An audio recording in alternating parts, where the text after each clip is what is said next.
Hai semua, jadi hari ni saya nak bawa anda ikut seorang kawan baru kita, Ji-hoon, anak muda dari Korea yang rasa bertuah dapat melancong ke Sabah. Selamat datang kembali ke channel ini. Korang tahu tak, Sabah sebenarnya adalah antara magnet pelancong Asia Timur. Ramai orang Korea, Jepun dan China pilih Sabah sebagai destinasi impian mereka. Jadi bukan saja kita orang Malaysia bangga dengan Sabah, tapi Sabah ni sebenarnya dah jadi hotspot antarabangsa. Kalau next time korang jalan-jalan Kundasang, Pulau atau Pasar Malam KKM, jangan pelik kalau ramai muka dari Korea, Jepun dan China. Mereka memang suka Sabah. Jom kita mulakan perjalanan Ji-hoon di Sabah sekarang. Annyeonghaseyo, nama saya Ji-hoon. Saya berasal dari Seoul, Korea Selatan. Sejak kecil saya suka membaca buku tentang dunia luar, tentang gunung yang tinggi, laut yang biru, dan hutan tropika yang kaya dengan kehidupan. Selama ini saya hanya melihatnya di kaca televisyen atau layar komputer. Tetapi, ada satu nama yang sering muncul setiap kali saya mencari destinasi yang belum pernah saya jejaki, yaitu Sabah, Malaysia. Saya pernah dengar tentang Gunung Kinabalu, puncak tertinggi di Asia Tenggara. Saya lihat gambar laut sempurna yang sebening kristal, seperti kaca yang tak terusik. Saya baca tentang orangutan, proboscis monkey yang berhidung panjang, dan pasar malam yang penuh dengan makanan laut segar. Dan saya berkata pada diri sendiri, aku mesti melihat tempat ini dengan mata kepalaku sendiri. Itulah titik mula perjalanan ini. Beberapa minggu sebelum berangkat, saya sibuk membuat persiapan. Saya duduk di meja kecil di apartemen saya di Seoul, membuka laptop dan mencari penerbangan terus ke kota Kinabalu. Saya senyum sendirian bila lihat ada direct flight. Tidak perlu transit jauh, tidak perlu menunggu lama. Saya bayangkan betapa berbezanya dunia yang bakal saya pijak. Di Korea, sekarang musim sejuk, udara dingin menusuk kulit, salji turun halus. Tetapi di Sabah, katanya, matahari hampir sentiasa tersenyum, langit biru terbentang luas, dan lautnya sentiasa berkilau. Saya masukkan pakaian tipis dalam beg. Baju t-shirt, seluar pendek, topi untuk melindungi dari matahari. Tapi saya juga selitkan jaket tebal, kerana saya dengar di Kundasang udaranya sejuk, hampir seperti kampung halaman saya di Korea. Malam sebelum berangkat, saya tidak boleh tidur. Hati saya berdebar-debar seperti seorang budak kecil yang menunggu hari pertama sekolah. Di kepala saya sudah berada di kaki Gunung Kinabalu, sudah berdiri di tepi laut biru sempurna. Perasaan itu sukar digambarkan. Pagi itu, saya tiba di lapangan terbang Incheon. Beg saya sederhana, hanya cukup untuk perjalanan selama 14 hari. Wajah saya sangat gembira. Saya lihat ramai orang lain menunggu flight ke Jepun, Thailand, Vietnam, tetapi tiket saya membawa saya lebih jauh ke arah selatan, ke sebuah negeri yang selama ini hanya saya kenal melalui gambar. Di dalam pesawat, saya duduk di tepi tingkap. Awan putih berarak seperti lautan kapas. Sepanjang perjalanan, saya cuba membayangkan bagaimana rupa Sabah bila saya tiba nanti. Adakah benar lautnya sebening kaca? Adakah benar orang-orangnya ramah? Beberapa jam berlalu. Akhirnya, pilot mengumumkan, kita akan mendarat di kota Kinabalu International Airport. Saya pandang keluar tingkap dan jantung saya hampir berhenti. Di bawah sana terbentang laut yang begitu biru, berkilau terkena cahaya matahari. Pulau-pulau kecil kelihatan seperti zamrud hijau terapung di atas kaca biru. Hutan tropika memanjang sejauh mata memandang. Saya menarik nafas panjang. Inilah Sabah. Inilah bumi yang selama ini hanya jadi impian dalam kepala saya. Roda pesawat menyentuh landasan. Saya tersenyum menepuk dada perlahan. Ji-hoon, kamu betul-betul ada di Sabah sekarang? Keluar dari pesawat, udara tropika menyambut saya. Hangat, lembab, tetapi penuh dengan aroma asing yang tidak pernah saya hidup di Korea. Ada bau laut, ada bau tanah basah, ada bau rempah yang halus terbawa angin. Di balai ketibaan, saya lihat wajah-wajah tempatan. Mereka senyum, bercakap dalam bahasa yang saya tidak faham sepenuhnya. Ada Melayu, ada bahasa tempatan, ada juga bahasa Inggeris. Tapi yang saya faham hanyalah senyuman mereka. Senyuman yang membuatkan saya rasa diterima, walaupun baru beberapa minit menjejakkan kaki di bumi ini. Saya ambil teksi menuju ke hotel di kota Kinabalu. Dalam perjalanan, saya lihat lautan terbentang luas di sebelah kiri jalan. Ombaknya kecil, tenang, dan di kejauhan saya nampak matahari perlahan-lahan mulai turun. Warna jingga memenuhi langit. Hari pertama saya di Sabah berakhir dengan pemandangan matahari terbenam di Tanjung Aru. Saya berdiri di pantai, kaki saya basah oleh ombak kecil. Langit terbakar dengan warna emas, merah, ungu, dan biru. Saya hanya mampu berbisik pada diri sendiri. Indah sekali. Aku tak percaya aku benar-benar di sini. Malam itu di bilik hotel sederhana, saya rebah di katil dengan rasa syukur. Ini baru permulaan. Esok, saya akan mulakan pengembaraan sebenar. Dan saya berjanji pada diri sendiri, setiap detik di Sabah akan saya simpan dalam hati selamanya. Hari kedua di Kota Kinabalu. Pagi kedua di Sabah bermula dengan cahaya matahari yang menembusi langsir hotel saya. Burung berkicau di luar, suaranya berbeza dengan burung di Korea. Lebih lantang, lebih tropika, seolah-olah mahu berkata, "Selamat datang ke bumi kami." Saya turun ke restoran kecil bersebelahan dengan hotel. Aroma kopi segera menusuk hidung, tetapi yang paling membuat saya kagum adalah hidangan sarapan tempatan. Ada nasi lemak dengan sambal merah menyala, ada kuih muih berwarna-warni dan ada roti canai panas yang dimakan bersama kuah kari. Saya coba sepinggan nasi lemak, nasi yang wangi santan, sambal yang pedas manis, ikan bilis rangup dan kacang goreng serta telur rebus separuh. Gigitan pertama. Lidah saya terbakar dengan pedas, tetapi saya berasa berpuas hati.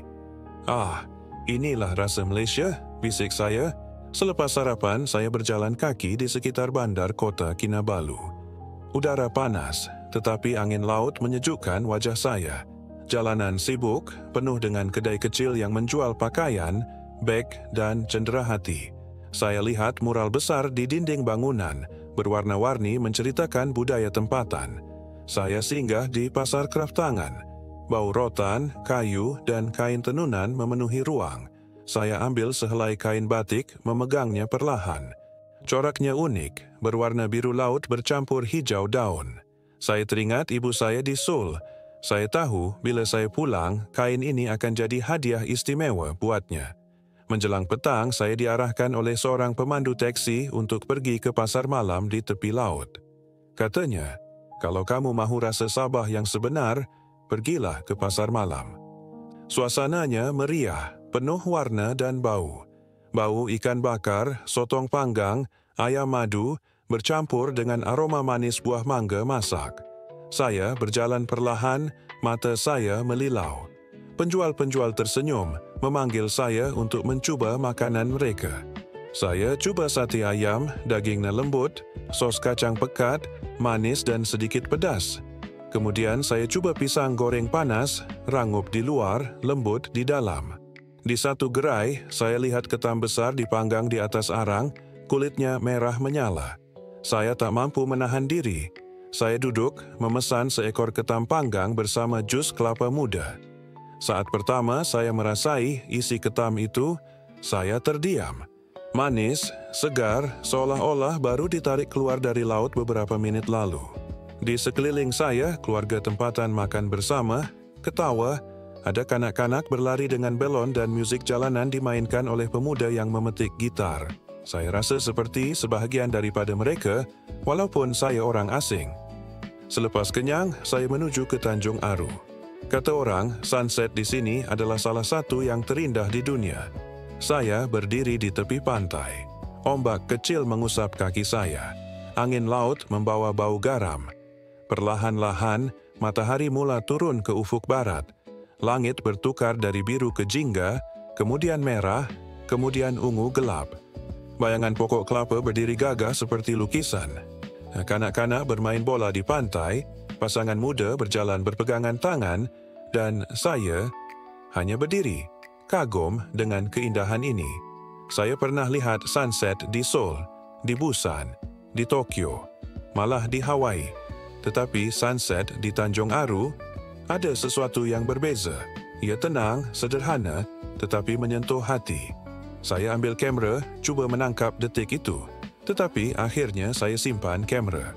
Kerana saya tahu Mata saya adalah kamera terbaik, dan hati saya adalah memori paling setia. Malam itu saya kembali ke hotel. Dari tingkap saya lihat lampu-lampu bandar kota Kinabalu berkelip seperti bintang di bumi. Saya baring di katil dengan perut kenyang dan bahagia. Saya pikir, jika hari kedua begini indah, bagaimana dengan hari-hari seterusnya? Bagaimana dengan Kundasang, Gunung Kinabalu, dan Laut Semporna? Saya pejam mata dan berkata dalam hati perjalanan saya baru bermula. Sabah masih punya banyak rahsia untuk ditunjukkan kepada saya, dan saya tidak sabar untuk melihatnya esok. Pagi itu, saya bangun lebih awal daripada biasa. Dari jendela penginapan di kota Kinabalu, saya dapat melihat cahaya keemasan matahari yang baru muncul dari ufuk timur, memantul di permukaan laut yang luas. Laut itu tenang, tetapi dari kejauhan, ia seolah-olah memanggil saya, berjanji akan menghadiahkan pengalaman yang tidak mungkin saya lupakan. Saya menaiki bot laju dari jeti Jesselton Point. Angin laut menyapa wajah saya dengan segarnya, membawa aroma masin yang menusuk tetapi menyenangkan. Bot berderum kencang, meninggalkan jejak buih putih di belakang. Rambut saya berterbangan dan saya hanya mampu tertawa kecil menikmati kebebasan itu. Tidak lama kemudian, Pulau Manukan muncul di hadapan mata. Airnya biru jernih, memantulkan cahaya matahari sehingga berkilauan seperti kristal. Pasir putihnya terbentang luas, lembut seperti kapas, dan pohon kelapa melambai-lambai di tepi pantai. Hati saya bergetar, ini seperti lukisan surga. Saya segera menukar pakaian dan mengenakan alat snorkeling. Saat wajah saya menyentuh permukaan laut, dunia baru terbuka. Airnya begitu jernih dan di bawahnya ribuan ikan berwarna-warni berenang tanpa takut. Ada yang biru berkilat, ada yang kuning terang, ada pula yang belang-belang hitam putih seperti lukisan abstrak hidup. Seekor ikan kecil mendekat, hampir menyentuh masker saya, seolah-olah ingin berkenalan. Saya tertawa dalam hati, merasa diterima oleh dunia bawah laut ini. Karang-karang dengan bentuk unik menghiasi dasar laut, sebahagiannya berwarna merah jambu, ungu, dan hijau. Saya terpesona, saya benar-benar lupa pada dunia di atas. Di satu sudut, saya melihat sekumpulan ikan berenang bersama-sama dalam formasi bulat, seperti tarian yang disusun rapi. Sinar matahari menembus permukaan air, membuatkan sisik mereka berkilau seperti emas cair. Saya berhenti berenang, hanya diam di situ, membiarkan diri hanyut dalam keindahan itu. Selepas puas snorkeling di Manukan, saya menaiki bot kecil lagi ke Pulau Sapi. Perjalanannya singkat, hanya beberapa menit, tetapi suasananya berbeza. Pulau ini lebih kecil, lebih tenang, dan terasa lebih intim. Saya duduk di tepi pantai, kaki saya terbenam di dalam pasir lembut. Ombak kecil datang dan pergi, membasahi jari kaki. Di kejauhan, saya dapat melihat jambatan kayu yang menghubungkan Pulau Sapi dan Pulau Gaya. Beberapa pelancong berjalan di atasnya, dan dari jauh pemandangan itu seperti lukisan postcard yang sempurna. Saya kembali menyelam seketika. Kali ini, saya melihat lebih banyak keajaiban laut. Ada bintang laut biru terbaring diam di dasar, ada siput laut dengan corak luar biasa. Bahkan saya sempat melihat seekor sotong kecil yang berubah warna ketika melintas. Saya hampir lupa bernafas kerana terlalu kagum. Sebelum pulang, saya duduk di sebuah bangku kayu menghadap laut. Angin sepoi-sepoi menyentuh wajah dan aroma laut masih kuat. Saya memejamkan mata seketika, mendengar bunyi ombak yang berkejar-kejaran di pantai. Hati saya dipenuhi rasa syukur. Saya berbisik dalam hati, laut di Sabah ini bukan sekadar tempat. Kita adalah dunia lain, penuh kehidupan, penuh warna, dan penuh jiwa. Malam itu, kembali ke kota Kinabalu. Saya masih dapat merasakan air laut di kulit saya, dan ketika menutup mata, saya masih melihat ikan-ikan itu berenang di depan saya. Seolah-olah sebahagian jiwa saya masih tertinggal di dasar laut biru yang menawan itu. Hari keempat, budaya Sabah dan makanan tradisional. Hari ini, saya bangun dengan perasaan yang berbeza. Kalau sebelum ini perjalanan saya dipenuhi oleh lautan, tetapi kali ini saya ingin mengenal jiwa manusia yang mendiami tanah indah bernama Sabah. Saya ingin merasakan budaya, tradisi, dan warisan yang sudah berakar sejak ratusan tahun lalu. Pagi itu, van kecil membawa saya ke sebuah tempat yang terkenal, Mari-Mari Cultural Village. Terletak di tengah-tengah kehijauan, kampung budaya ini seolah-olah membawa saya mundur ke masa lampau. Dari pintu masuk, saya disambut oleh senyuman mesra seorang pemandu tempatan. "Selamat datang," katanya dengan suara yang hangat. Saya menjawab perlahan, "Terima kasih," sambil menunduk sedikit, berusaha menghormati adat mereka. Kami berjalan menyusuri laluan kayu, melewati sungai kecil yang mengalir tenang. Bunyi air berpadu dengan suara burung tropika menciptakan suasana yang damai. Tidak lama kemudian saya sampai di rumah-rumah tradisional yang berdiri megah. Ada rumah suku Kadazan Dusun, suku Murut, suku Bajau, dan beberapa lagi. Setiap rumah memiliki cerita, setiap dindingnya menyimpan sejarah. Saya diajak masuk ke sebuah rumah kayu yang tinggi tiangnya. Di dalam, bau asap kayu masih melekat, seolah-olah masa berhenti di sini. Panduan berkata, "Inilah cara nenek moyang kami hidup, sederhana, tetapi penuh makna." Saya menyentuh tiang kayu itu dengan hati-hati, membayangkan kehidupan orang terdahulu yang bernaung di bawah bumbung ini. Kemudian, saya diperkenalkan dengan sumpit, senjata tradisional untuk berburu.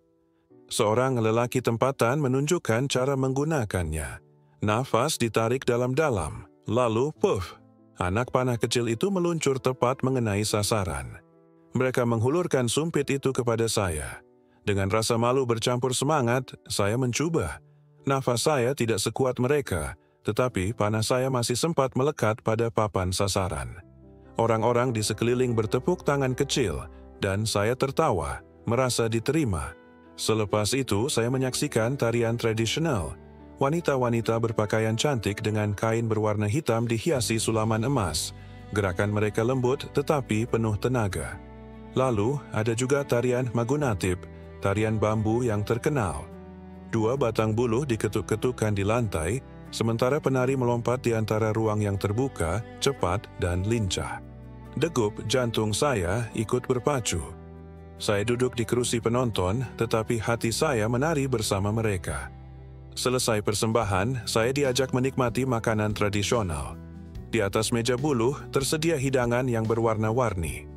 Ada hinafa, ikan mentah yang diperap dengan limau, bawang, cili, dan halia. Saya ragu sejenak, tetapi setelah mencoba, rasanya segar, seolah-olah laut itu sendiri hadir di dalam mulut saya. Ada juga ayam bambangan, dimasak dengan buah unik tempatan. Rasanya masam, pekat, dan luar biasa berbeza daripada apapun yang pernah saya makan di Korea. Saya juga diperkenalkan dengan tapai, minuman tradisional hasil fermentasi beras. Rasanya manis tetapi ada sedikit rasa tajam. Orang tempatan tersenyum ketika saya mencoba, dan saya tersenyum kembali, merasa sebahagian daripada mereka walau hanya seketika. Petang itu, sebelum meninggalkan kampung budaya, saya duduk sebentar di sebuah pondok kayu, memandang ke arah hutan yang menghijau. Angin lembut bertiup, membawa aroma tanah, kayu, dan makanan. Saya menarik nafas dalam-dalam. Budaya ini bukan sekadar warisan. Ika adalah jiwa yang menjaga Sabah agar tetap hidup. Malamnya, saya kembali ke kota Kinabalu. Saya berjalan di pasar malam yang penuh lampu berwarna-warni. Bau sate, ikan bakar, dan kuih tradisional memenuhi udara.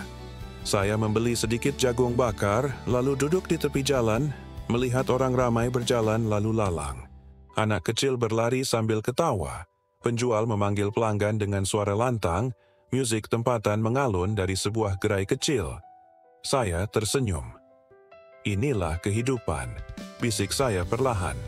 Bukan sekadar makanan, bukan sekadar tarian, tetapi rasa kebersamaan, rasa hangat, rasa diterima.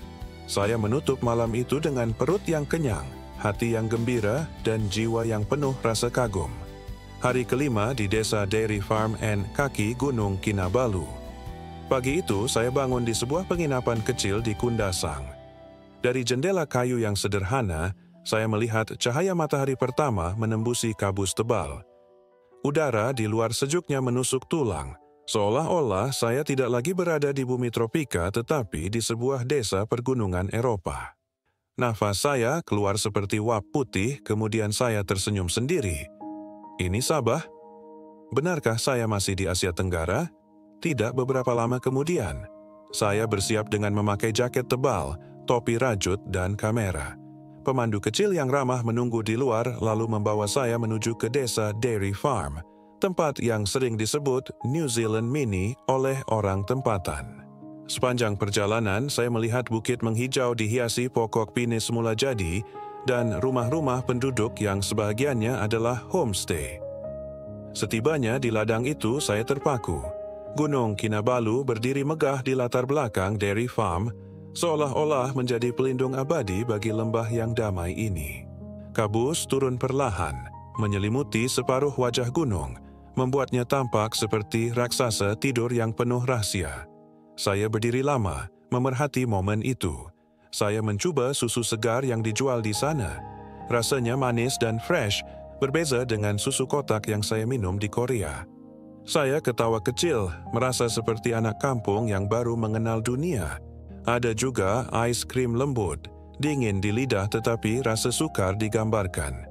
Inilah rasa ais krim sebenar yang baru dibuat beberapa menit lalu, bisik saya dalam hati. Selepas itu, saya berjalan ke tepi pagar kayu, melihat anak-anak lembu hitam putih yang begitu jinak. Ada seekor yang menoleh langsung pada saya, matanya bulat, seolah-olah berkata, "Selamat datang ke Kundasang." Saya tidak sangka akan merasa damai hanya dengan menatap mata seekor haiwan. Menjelang tengah hari, saya menuju ke kaki Gunung Kinabalu. Tidak untuk mendaki penuh, hanya hiking ringan di laluan bawah. Tetapi, walau hanya di kaki gunung, suasana hutan hujan montane itu membuat saya terpesona. Pohon-pohon tinggi dengan lumut hijau yang menutup batang, daun yang meneteskan air embun, dan berbau segar mungkin dikerahkan baru lepas hujan malam tadi. Saya melangkah perlahan, mendengar bunyi burung, deru serangga yang riuh, dan kadang-kadang bunyi ranting patah dari kejauhan mungkin tupai atau burung besar. Saya merasa kecil sekali bila dibandingkan dengan keindahan alam ini. Di suatu ketika, kabus tebal turun secara tiba-tiba, menutup pandangan hanya beberapa meter di hadapan. Suasana berubah hening seolah-olah seluruh hutan menahan nafas. Saya terdiam kaku dan untuk sesaat saya merasa saya berada di dunia lain. Inilah misteri Gunung Purba, bisik saya dalam hati. Ketika kabus perlahan-lahan terpisah, cahaya matahari terlihat menembusi celah daun, membuatkan hutan itu berkilauan. Air embun di hujung daun bersinar seperti permata. Saya mengangkat kamera, tapi kemudian saya turunkan semula. Saya ingin merakam momen ini bukan dengan lensa, tapi dengan hati. Petang itu, saya kembali ke penginapan. Dari beranda kayu, saya menatap lembah Kundasang yang mulai diselimuti kabus malam. Lampu-lampu kecil dari rumah penduduk menyala seperti bintang yang jatuh di tanah. Saya menyeduh secawan teh halia panas. Saat itu saya tahu, perjalanan ini sedang menulis bab terindah dalam hidup saya. Saya berbisik perlahan kepada diri sendiri, Gunung Kinabalu, engkau bukan sekadar gunung. Engkau adalah jiwa yang mengajarku erti ketenangan. Hari ke-6 di Poring Hot Spring dan Canopy Walk. Pagi itu udara Kundasang masih sejuk dan berkabus ketika saya bersiap untuk perjalanan ke Ranau. Van kecil bergerak perlahan menuruni bukit, melewati ladang-ladang sayur, pokok-pokok pinus, dan jalan berliku yang sesekali menampakkan panorama lembah yang luas.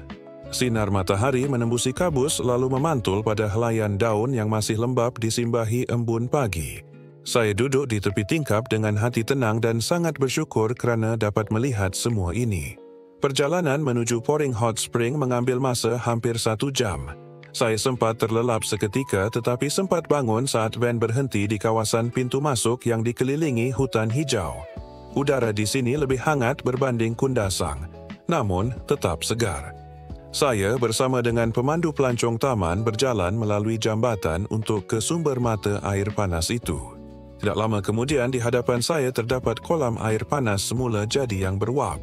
Asap putih naik perlahan dari permukaan air, menyatu dengan suasana rimba yang tenang dan di hadapan kolam itu terbentang kolam-kolam air panas berbumbung. Saya menanggalkan kasut, memasukkan kaki perlahan-lahan ke dalam air hangat dan rasa itu menyusup ke seluruh tubuh. Panasnya sederhana, tidak menyakitkan. Otot-otot yang penat selepas berjalan jauh sejak beberapa hari lalu seolah-olah dibelai. Saya duduk lama mendengar bunyi burung berkicauan dari jauh dan suara air yang mengalir seolah-olah masa berhenti. Saya teringat Jimjilbang di Korea, iaitu tempat sauna moden dengan batu panas dan kolam air. Di Korea, Jimjilbang bukan sekadar tempat mandi, tapi juga tempat bersosial, berehat, dan melepas penat. Tetapi di sini, ianya terletak di tengah-tengah hutan purba. Pengalaman itu terasa lebih murni, lebih dekat dengan alam semula jadi. Selepas berendam, saya berjalan menuju ke laluan Canopy Walkway. Jambatan gantung itu tergantung tinggi di antara pokok-pokok gergasi, mungkin 30 hingga 40 meter dari tanah. Jantung saya berdegup laju ketika menapak di papan kayu sempit, bergoyang perlahan setiap kali saya melangkah. Dari atas sana, saya melihat dunia lain. Hutan hujan Sabah terbentang seperti lautan hijau tanpa hujung. Pohon-pohon menjulang dengan mahkota daun yang menari di terpa angin. Saya mendengar deruan bunyi serangga bergema, manakala burung-burung berwarna-warni terbang melintas di hadapan mata. Terasa sangat teruja dapat melihat pemandangan itu. Di pertengahan jambatan, saya berhenti. Angin sejuk menerpa wajah, kabus tipis mula turun, dan untuk sesaat saya hanya diam merasakan detik itu. Saya berkata perlahan dalam hati, inilah makna kebebasan. Inilah keindahan yang membuat manusia jatuh cinta pada keunikan alam yang tak ternilai. Selepas selesai menyeberang, saya berjalan ke sebuah taman kecil berhampiran. Ada bunga orkid liar yang mekar berwarna ungu dan putih, kelihatan rapuh tetapi indah. Saya mendekat kemudian menghirup harumannya dengan lembut. Pemandu pelancong berkata, orkid ini hanya tumbuh di kawasan tertentu di Sabah. Saya hanya mampu mengangguk dan merasa kagum. Petang itu, sebelum kembali ke penginapan, saya singgah sebentar di sebuah restoran kecil di Pekan Kundasang. Dari meja itu, saya melihat awan bergerak perlahan di antara gunung, menutup dan membuka puncak Kinabalu. Dalam perjalanan pulang, saya terlena kerana letih. Hari itu mengajarkan saya bahawa alam bukan sekadar pemandangan indah untuk dipotret. Alaram adalah guru yang tidak berkata-kata tetapi mengajarkan kesabaran, keberanian, dan rasa rendah diri. Malam itu saya berbaring di bilik penginapan berbisik pada diri sendiri. Hari ini saya berjalan di antara pohon yang lebih tua daripada sejarah manusia, merasakan air hangat yang keluar dari perut bumi, dan saya berdiri di udara seolah-olah bersatu dengan awan. Saya menutup mata, membiarkan bunyi serangga malam menjadi lagu pengantar tidur saya. Hari ini saya meninggalkan Kundasang dan pergi ke arah timur, yaitu Bandar Sandakan, sebuah tempat yang terkenal dengan sejarah, alam semula jadi, dan kisah-kisah yang menyentuh hati. Seawal pagi, saya sudah bersiap sedia di dalam bas dengan beg kecil di tangan walaupun masih mengantuk. Perjalanan ke Sandakan mengambil masa lebih kurang 4 jam. Dari tingkap saya melihat hamparan hutan hujan tropika yang luas dan sungai yang berliku-liku. Sesampainya di Sandakan, saya terus menuju ke destinasi utama hari ini, yaitu Sepilok Orangutan Rehabilitation Center. Sebelum memasuki kawasan itu, saya sempat berjalan di laluan kayu yang dikelilingi hutan tebal.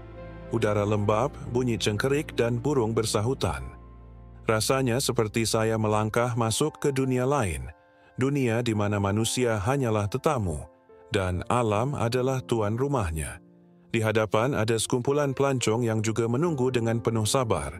Semua mata tertumpu ke arah hutan. Tiba-tiba, dari balik pokok seekor orangutan muncul perlahan-lahan. Bulunya jingga kemerahan, matanya dalam, penuh rasa ingin tahu. Dia bergerak dengan tenang, memegang tali, lalu turun ke kawasan pemberian makanan. Saya terdiam. Seluruh dunia di sekitar saya seakan berhenti. Saya hanya mendengar bunyi daun yang bergesel ketika dia bergerak. Seekor lagi muncul, kali ini lebih kecil mungkin masih muda. Dia bermain-main, bergelantungan lalu menjerit kecil seolah-olah mengusik temannya. Orang-orang di sekeliling tersenyum dan ada pula yang mengambil gambar. Pemandu pelancong berkata perlahan, "Inilah salah satu pusat pemulihan terbaik di dunia.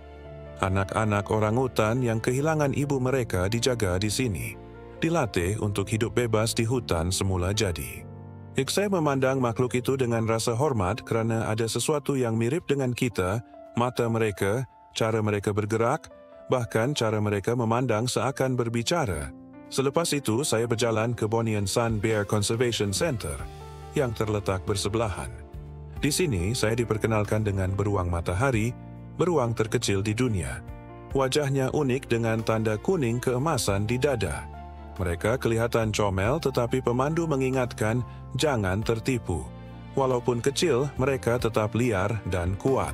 Saya ketawa kecil, dalam hati saya berasa kagum, wow, betapa kaya dan beraneka ragamnya kehidupan di Sabah ini. Tengah hari, saya menuju ke Bandar Sandakan untuk makan tengah hari di sebuah restoran tepi laut kemudian duduk menghadap Laut Sulu. Angin laut bertiup lembut, membawa bau garam segar. Saya memesan hidangan tempatan, ikan segar masak asam pedas, sayur midin goreng belacan dan nasi panas. Rasanya mantap. Petang itu, saya singgah ke Gomantong Caves, sebuah gua besar yang terkenal dengan sarang burung layang-layang. Dari luar, pintunya gelap agak misteri. Saya melangkah masuk dengan berhati-hati. Bau gua yang lembab bercampur dengan aroma kelawar yang memenuhi udara. Ribuan kelawar berterbangan di siling tinggi, sementara cahaya matahari masuk melalui celah batu itu menciptakan pemandangan yang mengagumkan. Saya berdiri lama di dalam gua itu, merasakan keagungan alam. Malam menjelang, saya kembali ke penginapan di Sandakan. Duduk di balkoni sambil memandang laut yang tenang. Ombak kecil berkejaran, bulan perlahan-lahan muncul, memantulkan cahaya perak di permukaan air. Saya menghirup teh panas dan dalam hati berkata, Sabah bukan sekadar gunung, pantai, atau bandar. Ia adalah tempat di mana alam, manusia, dan haiwan saling berhubungan. Hari ini, saya merasakan itu semua. Saya tidak sabar menantikan hari esok kerana perjalanan ini masih belum selesai. Hari ke-8 di Sandakan. Pagi, itu udara di Sandakan masih segar selepas hujan malam tadi. Jalanan sedikit basah dan bau aroma wangian dari bunga tepi jalan sangat harum. Saya bangun lebih awal hari ini kerana destinasi hari ini akan menjadi hari yang penuh pengajaran buat saya. Di sini saya akan belajar tentang sejarah yang menyedihkan. Saya menaiki kenderaan menuju ke Sandakan War Memorial, sebuah tempat yang dibina untuk memperingati tahanan perang yang kehilangan nyawa semasa Perang Dunia Kedua. Sebaik melangkah masuk ke kawasan memorial, suasana tiba-tiba berubah. Suara burung dan serangga hutan masih ada tetapi lebih perlahan dan terdengar sayu. Laluan batu membawa saya ke sebuah taman yang dihiasi dengan bunga berwarna-warni, pohon hijau dan dinding hitam berukir nama-nama mereka yang gugur. Suasana di sini sungguh tenang. Selepas beberapa minit berjalan, saya berhenti di hadapan sebuah plak. Di situ tertulis kisah Sandakan Death March, iaitu perjalanan dari Sandakan ke Ranau secara paksa terhadap tahanan perang British dan Australia pada tahun 1945. Mereka dipaksa berjalan ratusan kilometer dalam keadaan lapar, sakit dan lemah. Ramai yang mati di sepanjang jalan. Ada yang ditembak kerana tidak mampu meneruskan perjalanan. Daripada lebih 2,400 orang, hanya tinggal 6 orang Australia yang terselamat. Kisah ini sungguh menyayat hati, mengingatkan bahawa Sandakan bukan sahaja indah dengan alamnya tetapi juga syarat dengan sejarah yang penuh pengorbanan. Saya menutup mata seketika. Semoga roh mereka damai di sana. Angin bertiup lembut tepat ke arah wajah seakan menjawab doa saya. Saya berjalan menyusuri taman itu biar setiap langkah ini menjadi penghormatan kecil untuk mereka yang pernah ada di sini. Selepas lawatan itu, saya kembali ke bandar untuk makan tengah hari ringkas sebelum bersiap ke destinasi seterusnya iaitu Lahad Datu, pintu masuk ke hutan hujan tropika yang terkenal Danum Valley. Perjalanan darat dari Sandakan ke Lahad Datu mengambil masa beberapa jam. Dari tingkap kenderaan, saya melihat lanskap kawasan bandar kecil dengan kedai kayu sederhana. Ada sawit yang terbentang luas dan sekali-sekala hutan menghijau dengan burung berterbangan di atasnya. Saya hanya bersandar di kerusi menikmati pemandangan itu. Kadang-kadang, saya terlelap seketika dan hanya untuk terbangun apabila pemandangan baru muncul. Dapat dilihat gunung kecil di kejauhan dan sungai berliku serta anak-anak bermain di tepi jalan. Sesampainya di Lahad Datu, suasana terasa lebih tenang. Bandar ini kecil tetapi mempunyai pesona tersendiri. Saya mendaftar masuk ke sebuah penginapan sederhana untuk berehat. Malam itu saya duduk di balkoni bilik ditemani secawan kopi panas. Udara di sini lebih lembap dan bunyi serangga malam lebih jelas. Dari kejauhan saya melihat cahaya lampu kecil berkelip-kelip di lereng bukit. Esok saya akan melangkah ke Danum Valley, salah satu hutan tropika tertua di dunia. Wah, hanya menyebut namanya sahaja sudah membuatkan hati saya berdebar-debar kerana rasa ingin tahu. Saya cuba membayangkan suasana di sana, adakah hutan purba yang masih terpelihara, pepohon tinggi menjulang, bunyi unggas silih berganti dan kabus halus yang menyelubungi tanah. Bayangan itu sahaja sudah cukup membuat saya rasa seperti bakal masuk ke dunia lain. Dengan semua gambaran itu bermain dalam kepala, akhirnya mata saya terpejam perlahan dan saya tertidur sementara hati ini masih terus membisik. Apa agaknya yang menanti esok di Danum Valley? Pagi itu, suasana Lahad Datu masih diselimuti kabus tipis lembut, seakan tirai putih yang menutupi permulaan sebuah kisah. Saya bangun dengan perasaan berdebar. Hari ini bukan hari biasa. Ini adalah hari yang saya nantikan sejak berbulan lamanya, hari di mana saya akhirnya akan melangkah ke Danum Valley, sebuah hutan hujan purba berusia lebih 130 juta tahun. Bayangkan, hutan ini lebih tua daripada Amazon. Perjalanan bermula dari bandar. Kami menaiki kenderaan pacuan 4 roda berkuasa tinggi sebab jalan ke sana bukanlah jalan biasa. Semakin jauh kami bergerak, jalan raya yang bertar menyempit, berganti dengan jalan tanah merah yang berdebu, berliku dan bergelombang. Pokok-pokok hijau menjulang tinggi di kiri dan kanan, seakan mahu menutup rapat laluan masuk ke dunia misteri. Dari tingkap saya melihat burung berwarna-warni terbang bebas dan sesekali monyet melompat di dahan, seperti menyambut kedatangan kami. Perjalanan ini sendiri terasa seperti pintu masa. Setiap kilometer yang dilalui, saya seakan meninggalkan dunia moden, masuk lebih jauh ke dalam pelukan alam yang masih asli. Tidak ada bunyi enjin kereta yang lalu lalang, tidak ada hon, tidak ada gedung pencakar langit. Hanya hutan, hanya alam. Akhirnya, kami tiba di pusat konservasi Danum Valley. Saat saya menjejak kaki, udara terasa lain. Lembap, segar, penuh dengan bau tanah basah, lumut dan dedaunan. Bunyi hutan segera menyapa telinga saya. Cicitan burung, deruan serangga, dan jeritan jauh dari primata yang entah di mana. Rasanya seolah-olah hutan ini hidup dan saya hanyalah tetamu kecil yang diterima masuk. Seorang pemandu alam menghampiri, senyumannya tenang. Selamat datang ke hutan purba. Di sini, setiap langkah adalah kembali ke masa lalu, katanya. Kami memulakan jejak hutan. Laluan kayu yang panjang membawa saya lebih jauh ke dalam. Di bawah naungan pokok gergasi yang begitu tinggi, saya mendongak namun tetap tidak dapat melihat pucuknya. Ada pokok meranti yang umurnya ratusan tahun. Ada juga rotan yang melilit seperti ular raksasa. Sinar matahari menembus hanya melalui celah kecil, mencipta cahaya berkilau di antara kabus halus. Di satu sudut, pemandu tiba-tiba berhenti. Dia menunjuk ke atas.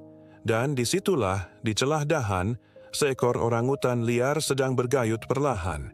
Dia tidak kelihatan terganggu dengan kehadiran kami. Melihat makhluk besar itu dengan mata sendiri membuat saya sadar betapa berharganya hutan ini.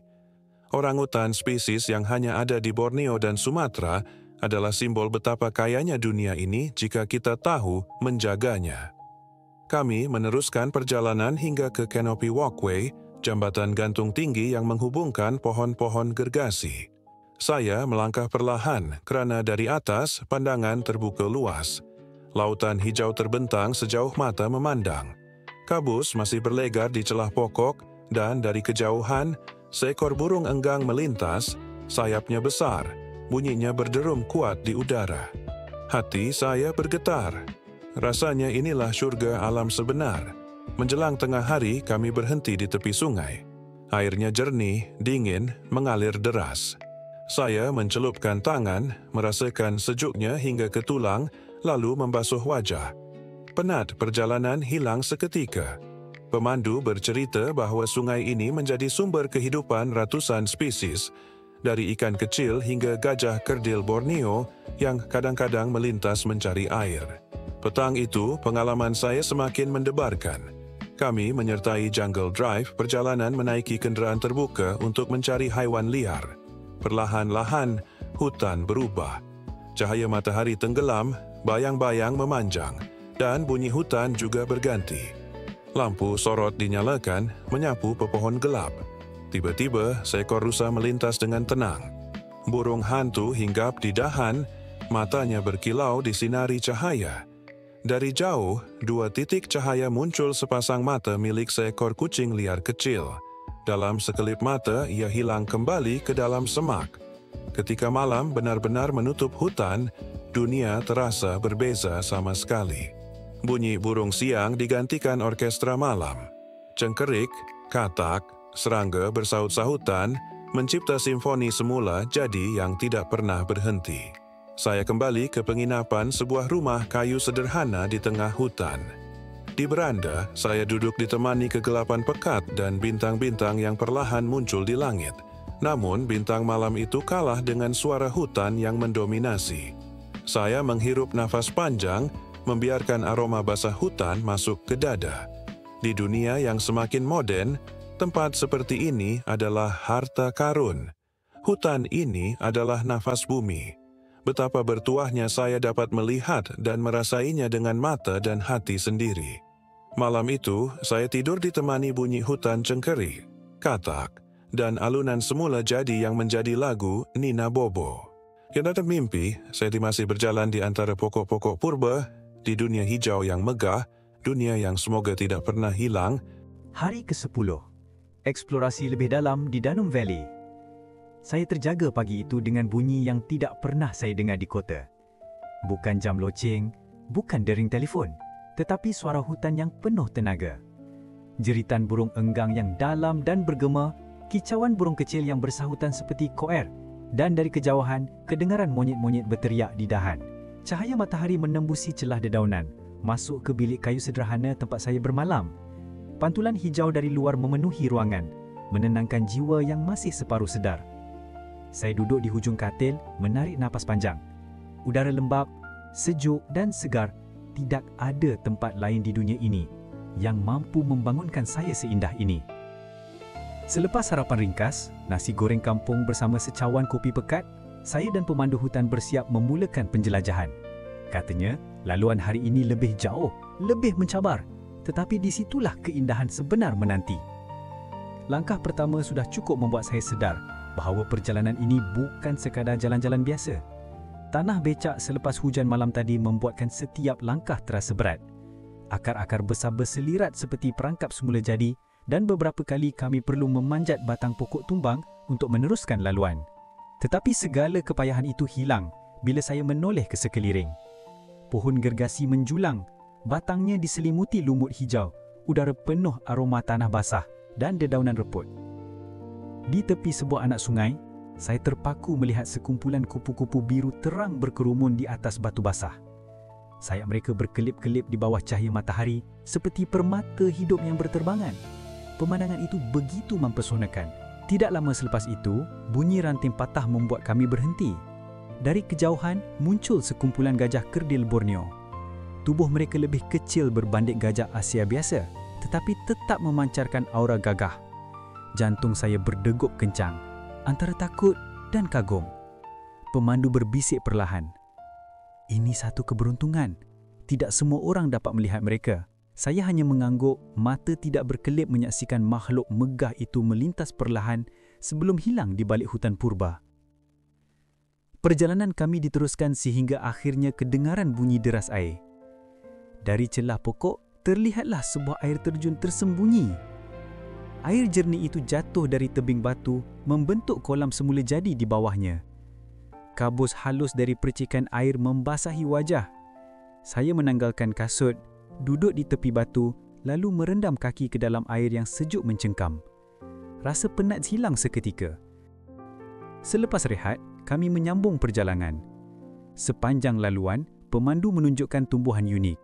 Ada daun yang cukup besar untuk dijadikan payung, ada akar yang digunakan orang asli sebagai ubat penawar luka. Saya semakin kagum. Setiap inci hutan ini adalah ensiklopedia hidup, penuh dengan ilmu dan rahsia yang diwarisi alam sejak jutaan tahun. Menjelang petang, kami kembali ke pusat konservasi. Namun malam itu, pengalaman paling berharga menanti. Jungle Night Walk. Dengan hanya lampu suluh kecil di tangan, kami menyusuri hutan yang kini gelap gelita. Setiap langkah terasa perlahan dan berhati-hati. Bunyi malam lebih jelas, desiran daun, geseran ranting dan kicauan serangga yang bersahut-sahutan. Saya melihat seekor katak kecil berwarna neon duduk di atas daun, kulitnya berkilau seperti lampu hijau kecil. Seekor serangga kayu pula berdiri kaku, bentuknya hampir sempurna menyerupai ranting mati, sukar untuk membezakannya jika tanpa cahaya. Seekor laba-laba besar pula kelihatan dengan mata yang berkilau aneh di bawah suluhan lampu. Tetapi kejutan paling indah ialah apabila pemandu menyorot lampu ke atas.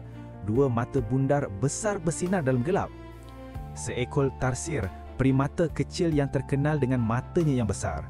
Ia memandang kami sebentar, lalu melompat pantas ke dahan lain dan hilang. Nafas saya tertahan. Makhluk ini terlalu comel, terlalu misteri. Saat kembali ke penginapan, saya duduk di beranda kayu. Bulan separuh penuh tergantung di langit, cahayanya samar tetapi cukup untuk menyinari dedaunan. Bunyi cengkerik, katak dan serangga berterusan tanpa henti, mencipta lagu malam yang tiada bandingannya. Ini malam terakhir saya di hutan purba ini. Esok saya akan melangkah keluar. Tetapi sebahagian hati saya pasti akan kekal di sini. Di Dunham Valley, rumah bagi berjuta kehidupan yang tidak ternilai. Malam itu, saya tidur dengan rasa syukur dan berat hati, ditemani dendangan hutan hujan yang tidak pernah berhenti sejak jutaan tahun dahulu. Hari ke-11, sempurna. Pagi itu, saya bangun dengan rasa sayu. Malam terakhir di Dunham Valley sudah berlalu. Bunyi hutan yang semalam begitu dekat, kini hanya tinggal kenangan. Saya berdiri di beranda kayu kecil, memandang hutan yang masih berkabus. Terima kasih kerana membenarkan saya menjadi tetamu di rumahmu. Perjalanan keluar dari hutan mengambil masa berjam-jam. Jalan tanah merah yang berliku, sungai kecil yang kami seberangi, semuanya terasa panjang. Seakan-akan hutan tidak mahu melepaskan saya pergi. Namun akhirnya, perlahan-lahan, saya kembali kepada dunia moden. Dari Lahad Datu, perjalanan saya teruskan menuju Sempurna, sebuah bandar kecil di hujung timur Sabah yang menjadi pintu masuk ke syurga bawah laut dunia. Sepanjang perjalanan, pemandangan sungguh menakjubkan. Dari tingkap, saya melihat sawah padi menghijau, kampung nelayan dengan rumah kayu bertiang, dan anak-anak melambai riang. Kadang-kadang, laut biru terbentang jauh, berkilau di bawah cahaya matahari. Menjelang petang, akhirnya saya tiba di Sempurna. Walaupun bandar ini kecil, suasananya hidup. Jalan-jalan sibuk dengan motosikal, pasar ikan segar berbau laut, dan kedai-kedai penuh barangan untuk penyelam serta pelancong. Bau makanan laut dari gerai tepi jalan membuat perut saya mula berkeroncong. Saya mendaftar masuk ke sebuah penginapan dekat jeti. Dari balkoni, saya dapat melihat bot-bot kecil berlabuh, menari lembut di atas air yang jernih. Anak-anak bajau laut bermain di sekitarnya, berenang dengan cekap, seolah-olah laut itu rumah sebenar mereka. Pemandangan itu membuat saya kagum, betapa kuatnya ikatan manusia dengan laut sejak kecil. Petang itu, saya berjalan di pekan. Singgah di pasar kecil, saya cuba kuih cincin yang rangup manis, keropok lekor panas yang harum, sambil berbual dengan seorang penjual tua. Dia berkata, "Kalau mahu lihat dunia sebenar, pergilah ke laut esok. Pulau-pulau di sini bukan biasa-biasa." Kata-kata itu membuat jantung saya berdegup lebih laju. Malam itu, Di bilik penginapan, saya mula menyusun persiapan. Kacamata snorkeling, baju renang, kamera kalis air, semuanya saya pastikan sempurna. Esok adalah hari yang saya tunggu lama. Hari untuk melihat sendiri keindahan Ma'bul, Kapalai dan Sipadan. 3 nama yang disebut penuh kagum oleh setiap penyelam dunia. Sebelum tidur, saya berdiri di balkoni sekali lagi. Angin laut bertiup lembut membawa aroma garam yang segar. Di kejauhan, lampu bot nelayan berkelip di atas permukaan laut gelap. Saya memejamkan mata, membayangkan apa yang menanti esok. Laut biru tanpa batas, terumbu karang berwarna-warni, dan makhluk laut yang sebelum ini hanya saya lihat di dokumentari. Esok, saya akan menyelam ke dunia mimpi yang menjadi nyata. Dengan hati penuh debaran, saya akhirnya tertidur, bersedia menyambut hari baru. Hari ke-12, Pulau Ma'bul dan Kapalai. Hari ini, saya bangun lebih awal daripada biasa kerana hari ini adalah hari di mana saya akan melihat dengan mata sendiri dunia bawah laut yang selama ini hanya saya tonton di dalam dokumentari. Perjalanan bermula dari jeti. Angin laut bertiup lembut membawa bau masin yang menyegarkan. Bot yang kami naiki mula bergerak meluncur laju di atas air biru yang jernih. Dari tempat duduk saya dapat melihat ombak kecil berkejaran di sisi bot. Sesekali, percikan air laut membasahi muka, menambah rasa segar di pagi itu. Semakin jauh dari daratan, pemandangan mula berubah. Laut membentang luas tanpa batas dan di kejauhan mula kelihatan Pulau Ma'bul. Dari jauh, rumah-rumah kayu berdiri di atas tiang di permukaan laut, berderet seperti sebuah kampung terapung. Bot-bot kecil bersandar di tepi rumah, kemudian saya menyedari inilah tempat tinggal masyarakat bajau laut. Saya melihat anak-anak kecil berlari di jeti kayu dan ada yang melompat terus ke laut. Mereka berenang tanpa rasa takut, ketawa riang sambil bermain sesama mereka. Ada juga yang mendayung sampan kecil dengan cekap seolah-olah mereka sudah terbiasa. Melihat mereka bermain membuat saya tersenyum sendiri. Hidup mereka sederhana, tetapi kelihatan penuh kegembiraan. Tidak lama selepas itu tiba masa untuk snorkeling.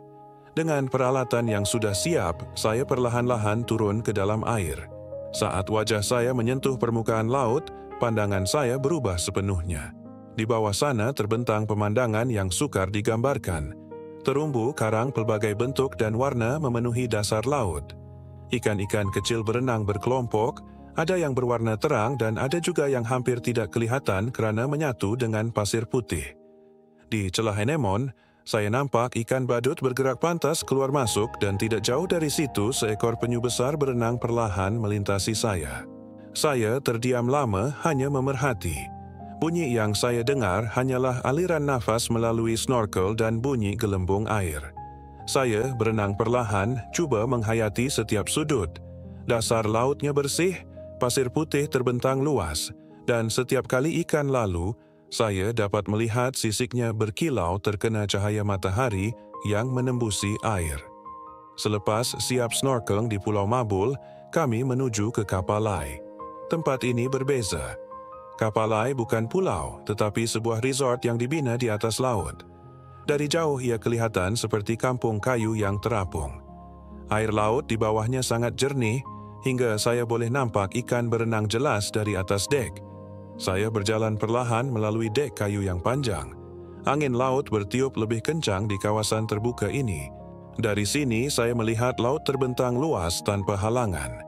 Pemandangan itu membuat saya rasa tenang. Semua masalah hilang terbawa angin. Petang pun tiba dan langit mula merubah warnanya. Dari biru cerah menjadi jingga keemasan. Matahari perlahan-lahan turun ke horizon memantulkan cahaya ke permukaan laut.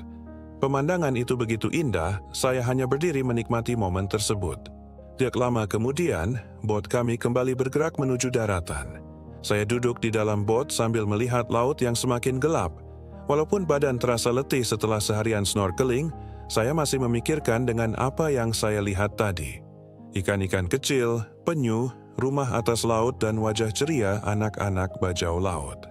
Malam itu di bilik penginapan yang sederhana. Saya sedar perjalanan hari ini bukan sekadar aktiviti pelancongan. Ia adalah pengalaman yang membuka mata saya tentang betapa bernilainya alam serta bagaimana manusia boleh hidup dengan laut tanpa merosakkannya. Hari ini adalah salah satu hari paling bermakna dalam hidup saya.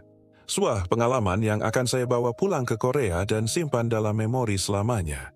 Hari ke-13 di Sabah terasa seperti hela nafas terakhir sebelum penutup sebuah buku. Pagi itu, saya melangkah keluar dari penginapan kecil di Semporna dengan perasaan bercampur. Saya merasa gembira kerana masih punya sehari lagi untuk mengenal tempat ini. Namun begitu, perasaan saya juga terasa berat kerana saya tahu esok perjalanan pulang akan bermula. Jalan kecil Semporna sudah bermula sejak awal pagi. Kedai-kedai terbuka, gerai kain sarung berwarna terang, bau ikan bakar bercampur dengan aroma kopi hitam yang baru dituang. Saya melangkah masuk ke pasar, seorang penjual buah memanggil sambil mengangkat setandan pisang. "Mau pisang, bos? Manis-manis, oh." Saya tersenyum lalu menunjuk. "Berapa harga ini?" Dia ketawa kecil kerana dengar lokhat saya yang janggal. "RM5 saja. Ambillah. Tambah satu lagi saya kasih free." Saya mengangguk dan mengeluarkan duit. Saat saya ucap terima kasih dengan lokhat asing, dia balas sambil ketawa. "Sama-sama. Jangan lupa makan semua. Jangan kasih tinggal." Saya melangkah lagi ke bahagian ikan. Meja-meja panjang dipenuhi sotong putih berkilau, udang yang masih bergerak dan ketam yang diikat. Seorang pakcik tua mengangkat seekor ikan besar. Pakcik itu berkata, "Fresh, baru naik dari laut." Saya hanya mampu angkat ibu jari sambil senyum. Dia balas dengan anggukan bangga. Saat itu saya sedar, di sini bahasa bukan halangan. Senyuman sudah cukup. Tidak jauh dari pasar, saya terdengar bunyi alat muzik. Saya menghampiri, terlihat sekumpulan anak bajau laut duduk di tangga kayu, memukul gendang kecil sambil menyanyi. Suara mereka sederhana tetapi penuh semangat. Saya duduk di tepi, lalu salah seorang anak lelaki menoleh dan bertanya, "Turis?" "Yes, from Korea." Mereka saling berpandangan, lalu ketawa. Anak perempuan tu kata, "K-pop, K-pop." Saya ikut ketawa, lalu pura-pura menari sedikit. Mereka menepuk tangan dengan riang. "Haha." Seorang budak kecil menghampiri saya, menyerahkan cengkerang laut dan berkata, "Untuk kamu." Saya terdiam sejenak, terharu lalu menjawab perlahan, "Terima kasih, sangat cantik." Dia hanya tersenyum lalu kembali berlari kepada kawan-kawannya. Di saat itu saya merasa hubungan antara manusia sebenarnya boleh hadir tanpa perlu banyak kata. Petang menjelang, saya duduk di sebuah restoran tepi laut. Meja kayu sederhana, lampu bohlam kuning bergantungan, dan di depan saya hidangan laut yang menggoda termasuk udang bakar, sotong pedas, ketam besar dengan sos. Pelayan muda membawa hidangan. "Abang, hati-hati ya, panas lagi." "Okey, thank you." Dia menoleh sambil senyum. "Dari mana, bang?" "Korea." "Oh, jauh tu. Besar hati kami, orang luar datang sampai Semporna." Saya mengangguk perlahan. "Tempat ini sangat indah. Orang di sini baik hati." Dia tersenyum bangga dan membalas, "Indah bukan kerana laut saja, tapi kerana orang masih menjaga laut. Kalau laut hilang, kita pun hilang." Kata-kata itu membuatkan saya terdiam seketika. Saya pandang ke arah lautan, matahari mulai turun ke ufuk barat menumpahkan cahaya emas ke permukaan air. Selepas makan, saya berjalan ke dermaga Semporna. Waktu itu sudah malam. Lampu-lampu kecil dari perahu nelayan berkelip di kejauhan seperti bintang yang jatuh ke laut. Bunyi ombak berulang-ulang, menenangkan tetapi juga membawa rasa sayu. Seorang nelayan tua duduk di hujung dermaga, merokok sambil memandang laut. Saya menghampiri dan memberi salam. "Selamat malam." Dia mengangguk perlahan dan bertanya, "Mau balik sudah esok?" Saya terkejut, lalu tersenyum. "Ya, esok pagi." Dia menghela nafas. Saya menatap laut. Angin membawa bau masin terakhir malam itu. "Terima kasih, Sabah. Terima kasih kerana beri saya kenangan yang tidak akan saya lupa." Saya menutup mata sejenak, membiarkan deruan ombak memenuhi telinga. Saya tahu, esok pagi saya akan tinggalkan tempat ini. Hari ke-14 di Sabah bermula dengan rasa sedih dan berat di hati untuk meninggalkan tempat ini. Pagi itu saya berdiri di dermaga Semporna memandang laut yang tenang.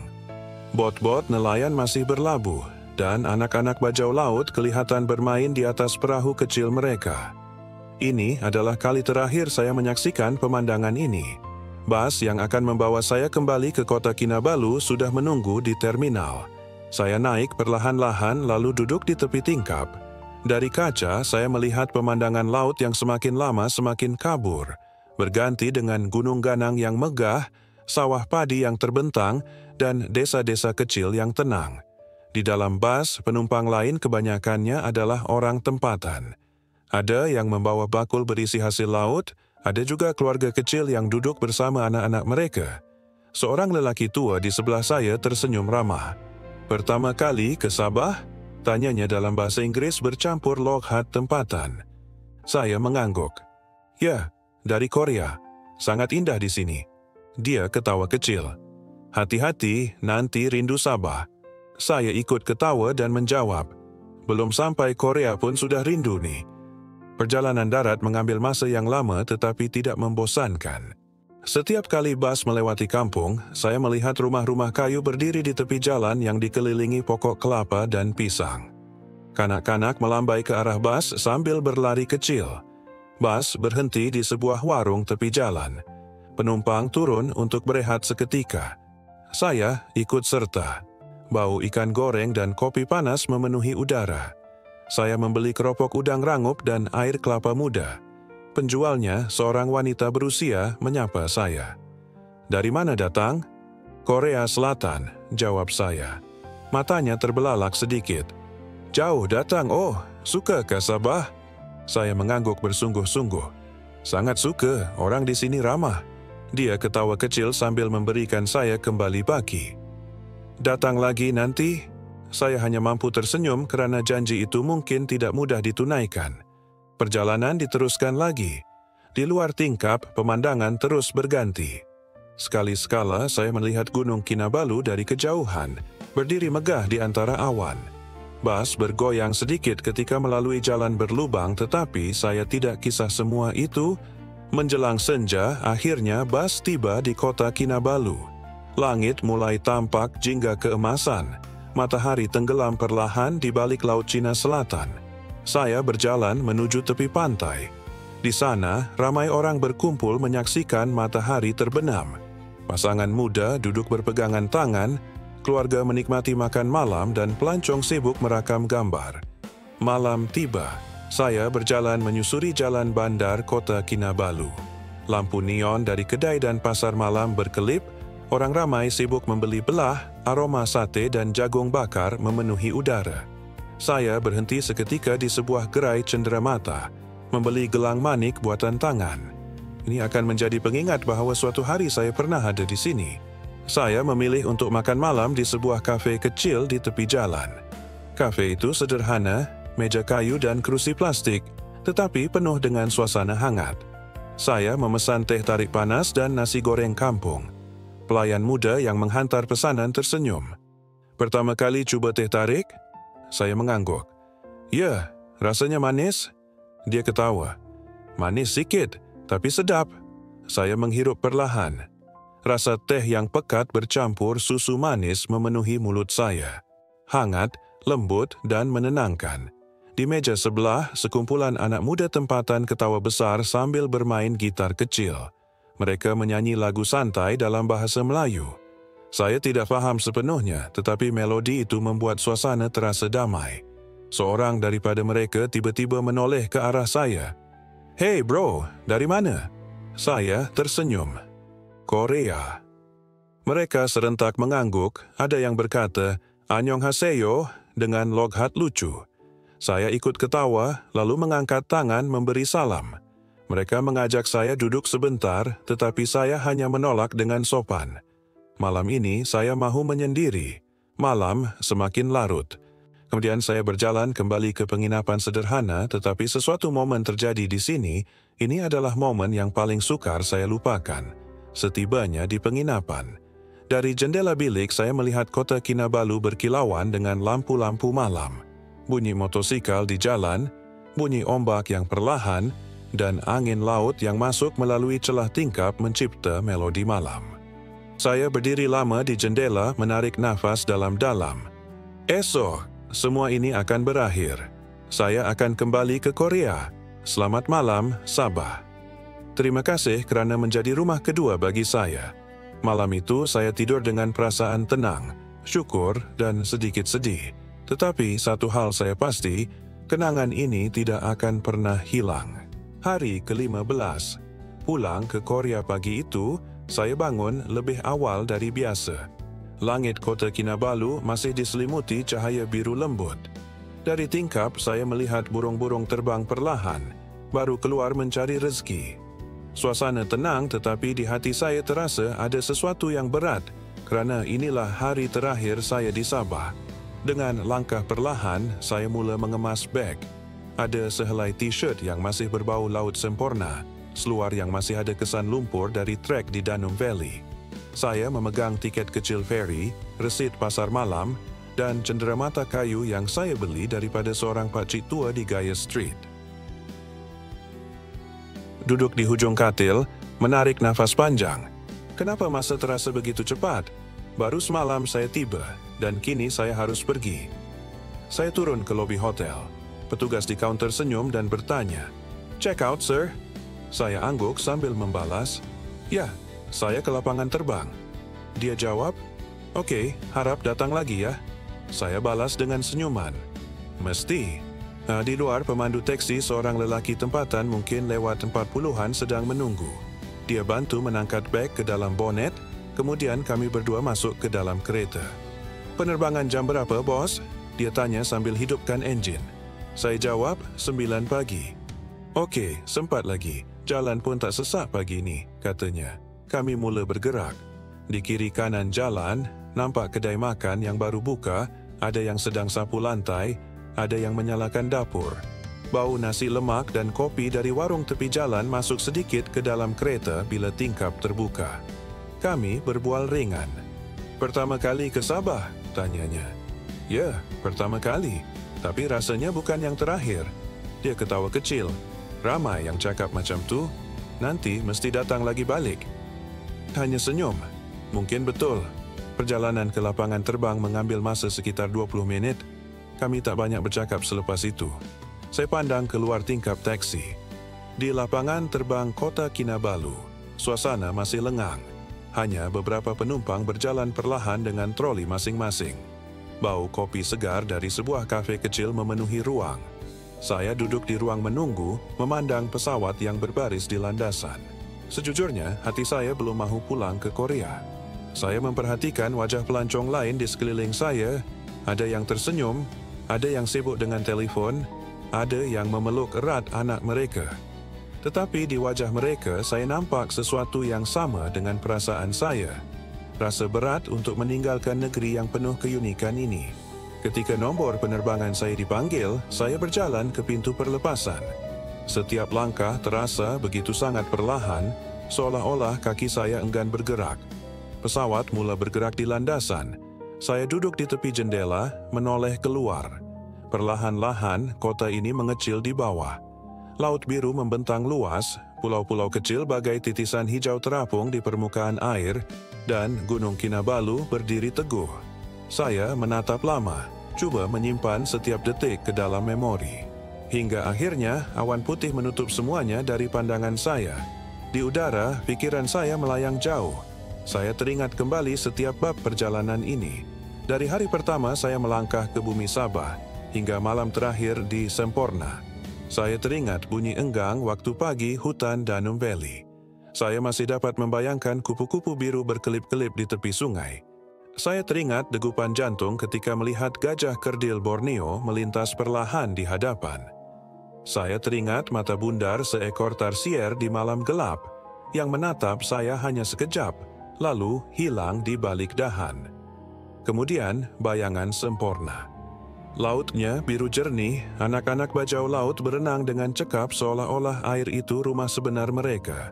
Saya teringat kuih cincin rangup yang saya makan di pasar kecil dan senyuman penjual tua yang berkata, Kalau mahu lihat dunia sebenar, pergilah ke dunia bawah laut.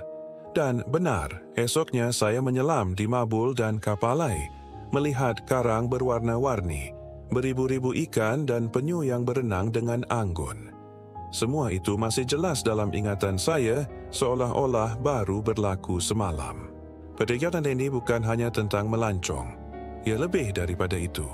Ia adalah tentang menemukan diri saya sendiri, tentang belajar menghargai budaya yang berbeza, tentang menyedari betapa luas dan indahnya dunia ini. Saya masih ingat perbualan kecil dengan seorang pemandu hutan yang berkata, "Setiap pokok di hutan ini adalah guru. Kalau kita pandai menilai, kita akan belajar sesuatu." Kata-kata itu melekat dalam hati saya. Saya sedar bukan hanya hutan dan laut yang mengajar saya, tetapi juga orang-orang yang saya temui, keramahan mereka dan cara mereka hidup seimbang dengan alam. Negeri ini telah memberi saya sesuatu yang tidak boleh dibeli dengan wang. Pesawat akhirnya mendarat di Seoul. Angin dingin Korea menyambut saya kembali.